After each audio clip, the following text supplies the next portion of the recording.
بسم اللہ الرحمن الرحیم نحمده ونصلي ونسلم على رسوله الكريم قال النبي صلی اللہ علیہ وسلم امتی هذه امة مرحومة ليس عليها عذاب في الآخرة وعذابها في الدنيا الفتن والزلازل والقتل او كما قال علیہ الصلاة والسلام۔ حضرت ابو موسیٰ اشعری رضی اللہ تعالیٰ عنہ سے روایت ہے، فرماتے ہیں کہ رسول اللہ صلی اللہ علیہ وسلم نے ارشاد فرمایا کہ میری امت مرحومہ یعنی رحمت والی امت ہے، ان پر آخرت کے دن، قیامت والے دن عذاب نہیں ہوگا، عذاب شدید نہیں ہوگا،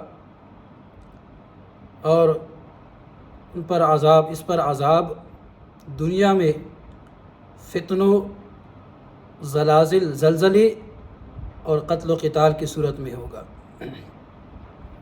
تو نسبت بڑی عجیب چیز ہے۔ نسبت آپ صلی اللہ علیہ وسلم اللہ تعالیٰ کے ہاں سب سے زیادہ مقرب و مکرم معزز شخصیت ہے۔ تو جو چیز، جو ذات جس قدر و منزلت والی ہوتی ہے اللہ کے ہاں، اور اس کے ساتھ منسوب چیزیں بھی اس قدر و منزلت والی ہوتی ہے۔ مثال کے طور پر حضرت صالح علیہ السلام کی اونٹنی، حضرت موسیٰ علیہ السلام کی لاٹھی، اصحاب کہف کا کتا، آپ ان تین چیزوں کا بغور مطالعہ کرے، جائزہ لے، تو آپ کے سامنے یہ چیز واضح ہو جائے گی کہ ان کی نسبت نے ان کو کہاں تک پہنچایا کہ اللہ تعالیٰ نے ان کا تذکرہ قرآن مجید کے اندر بیان فرمایا ہے۔ حضرت صالح علیہ السلام کی اونٹنی کا تذکرہ بھی ہے، حضرت موسیٰ علیہ السلام کی لاٹھی کا تذکرہ بھی ہے، اصحاب کہف کی کتے کا تذکرہ بھی موجود ہے سورہ کہف کے اندر۔ تو صحابہ کرام کو جو عظمت، قدر و منزلت ملی ہے وہ نسبت کی وجہ سے ملی ہے، آپ صلی اللہ علیہ وسلم کی نسبت کی وجہ سے ملی ہے۔ تو اس سے یہ بات سمجھ میں آئی کہ جو چیز جس قدر و منزلت والی ہوتی ہے اس کے ساتھ منسوب تمام چیزیں بھی قدر و منزلت والی ہوتی ہیں۔ مثال کے طور پر دو اینٹیں ہیں، ایک ہی بھٹے میں بنائے جاتے ہیں، ایک ہی جگہ تیار ہوتے ہیں، بنانے والا ایک شخص ہوتا ہے، خریدنے والا ایک شخص ہوتا ہے، لے کر آنے والا ایک شخص ہوتا ہے۔ وہ دونوں اینٹیں ایک جگہ سے بنائی جاتی ہے، ایک جگہ میں بنائی جاتی ہے۔ تو جب ان اینٹوں کو لایا جاتا ہے، ایک کو بیت الخلاء میں لگایا جاتا ہے، ایک کو بیت اللہ میں لگایا جاتا ہے، تو جو اینٹ بیت اللہ میں لگائی جاتی ہے اس کی قدر و منزلت کچھ اور ہوتی ہے، اور جو اینٹ بیت الخلاء میں لگائی جاتی ہے اس کی قدر و منزلت کچھ اور ہوتی ہے۔ تو جو اینٹ بیت الخلاء کی بجائے بیت اللہ میں لگی ہے، مسجد میں لگی ہے، اس کو اگر مرتبہ ملا ہے، عزت ملی ہے، تو وہ نسبت کی وجہ سے ملی ہے۔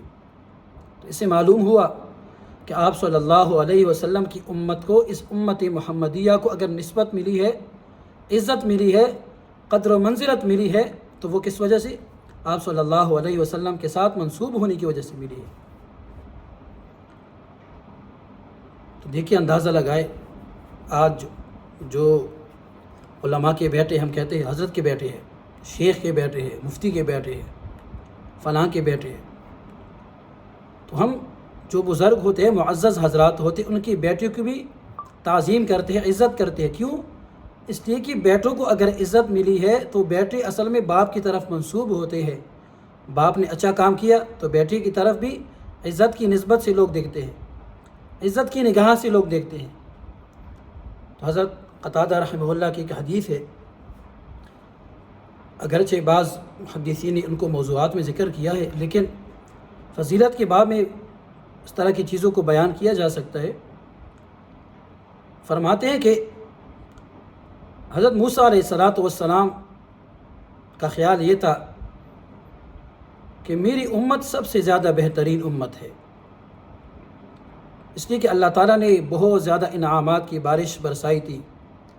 یا بنی اسرائیل اذکروا نعمتی التی انعمت علیکم وظللنا علیکم الغمام وانزلنا علیکم المن والسلوى۔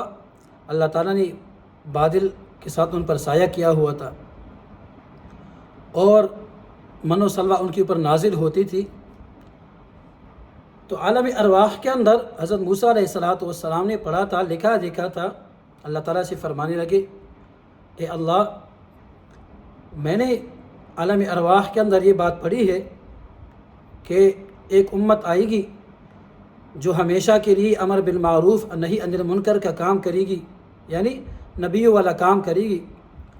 میری خواہش، میری تمنا یہ ہے کہ وہ میری امت ہو، وہ امت مجھے ملے۔ تو اللہ تعالیٰ نے فرمایا تلک امت احمد، وہ تو آپ صلی اللہ علیہ وسلم کی امت ہے۔ پھر فرمانے لگے، پھر عرض کیا کہ یا اللہ میں نے عالم ارواح میں پڑھا ہے کہ ایک امت آئے گی جو آپ کے کلام کو اپنے سینوں کے اندر محفوظ کرے گی، میری تمنا یہ ہے کہ وہ امت مجھے نصیب ہو۔ اللہ تعالیٰ نے فرمایا تلک امت احمد، وہ تو آپ صلی اللہ علیہ وسلم کی امت ہے۔ پھر فرمایا، پھر عرض کیا یا اللہ میں نے عالم ارواح میں پڑھا ہے، لکھا ہوا دیکھا ہے کہ ایک امت آئے گی جو آپ پر ایمان لائے گی، آپ کے احکامات کی تابعداری کرے گی، میری تمنا یہ ہے کہ وہ امت مجھے نصیب ہو۔ اللہ تعالیٰ نے فرمایا تلک امت احمد۔ پھر عرض کیا یا اللہ میں نے پڑھا ہے عالم ارواح میں، لکھا ہوا دیکھا ہے کہ ایک امت آئے گی جو آئے گی تو سب سے آخر میں، لیکن جنت میں سب سے پہلے داخل ہوگی۔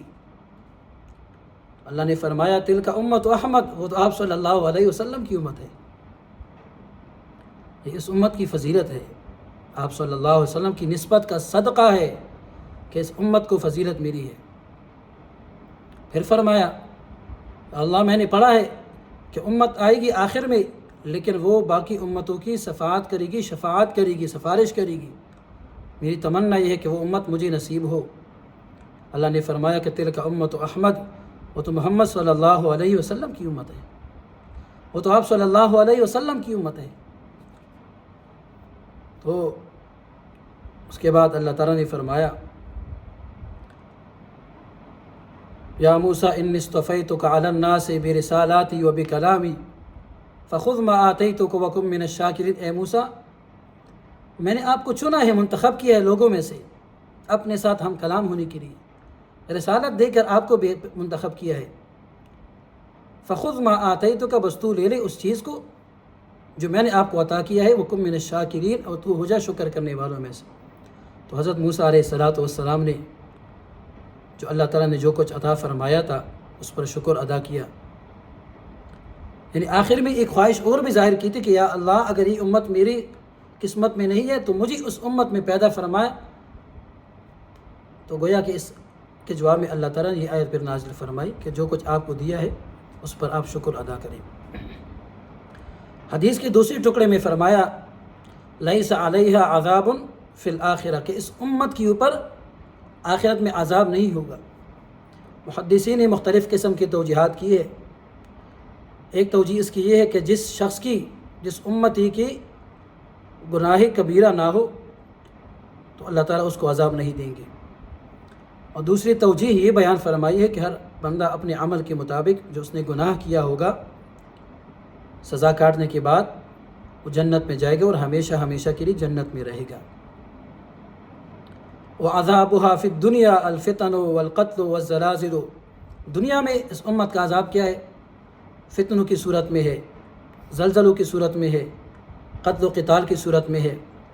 آج ہم دیکھ رہے ہیں فتنے زیادہ ہے، طرح طرح سے فتنے اٹھ رہے ہیں۔